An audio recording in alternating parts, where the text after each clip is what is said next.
¿Cómo cambia nuestro cerebro a lo largo de nuestra vida? El cerebro es un órgano muy complejo y, como todos los órganos, envejece. Va en contra de un proceso de envejecimiento, pero es un órgano que a mí me gusta definirlo adaptativo, que significa el cerebro cambia con los años. Las neuronas, que son las principales células del cerebro, se van reduciendo y van perdiendo conexión el una con la otra. Pero esto no es un proceso irreversible. O sea, nosotros podemos crear conexiones a lo largo de la vida. Nosotros podemos, gracias a un estilo de vida saludable y a un estímulo continuo, mantener esta neurona activa, crear nuevas conexiones. Este es el concepto de neuroplasticidad. ¿Cómo podemos hacer para tener una buena salud neurológica? Bueno, esta es una buena pregunta. En un principio, me gusta siempre decir una frase latina, bueno, yo como italiana, que es una mente sana in corpore sano, o sea, una mente sana en un cuerpo sano. Entonces, tenemos que prácticamente, primero, tener un estilo de vida saludable, una buena alimentación. El sobrepeso, la obesidad es algo que afecta de manera totalmente negativa nuestro cerebro. Otro aspecto muy importante es la actividad física. Un ejercicio físico moderado, aeróbico, un deporte, realizar 30 minutos de caminada al día son un estímulo muy importante para mejorar la función cerebral.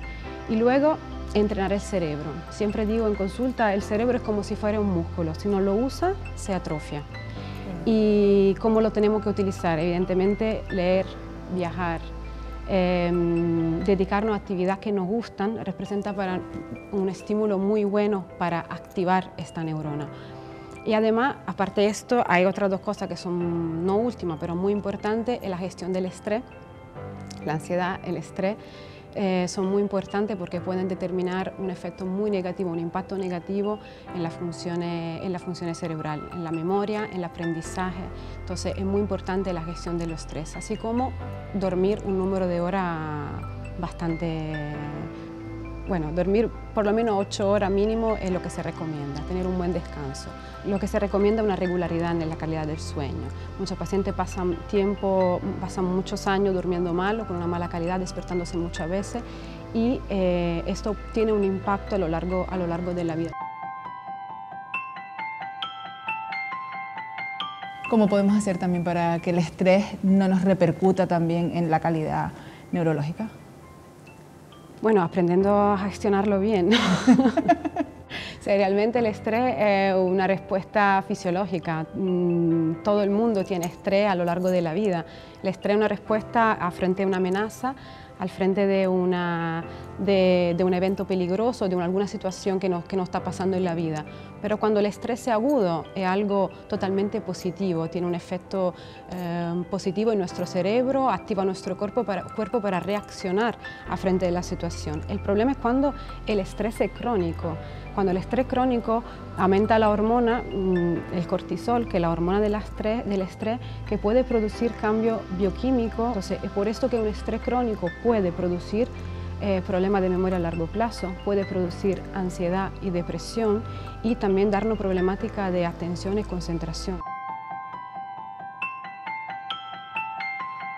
¿Cuándo la mala memoria o los pequeños despistes deberíamos de prestarles más atención cuando empiezan a ser un problema? Es una buena pregunta porque cada día tengo siempre más pacientes jóvenes que acuden a consulta quejándose de problemas de memoria. Personas jóvenes de 30 a 40 años que vienen quejándose de: doctora, yo me olvido de todo, voy a la cocina y no me acuerdo por qué fui, me olvido el nombre de mi compañero. Realmente estos pequeños despistes puede ser normal por la edad. Pero no todos los despistes o la pérdida de memoria son patológicas o son normales por la edad. Hay alguna condición médica que pueden provocar pérdida de memoria reversible. Por ejemplo, el trastorno de ansiedad, la depresión pueden producir falta de atención y concentración que el paciente percibe como una pérdida de memoria, pero no es algo degenerativo, no es algo grave. Algunas enfermedades como el hipotiroidismo, el utilizo de alguna sustancia, el alcohol o algunos medicamentos pueden producir pérdida de memoria, pero eso se trata de causa totalmente reversible. Realmente, cuando tenemos que preocuparnos, yo diría que es muy difícil de decidir. Hay dos indicaciones que para mí son muy importantes, que tienen que poner en alarma el paciente o sobre todo los familiares del paciente. La primera es cuando el paciente comienza a repetirse, a repetir historias o a contar eventos sin darse cuenta. Y el segundo es cuando el paciente pierde la capacidad de hacer tareas que antes realizaba con ciertas facilidades. Por ejemplo, gestionar su cuenta bancaria, utilizar el ordenador o el móvil. O sea, cuando una de estas funciones empieza a fallar, ahí sí es bien consultar con un especialista.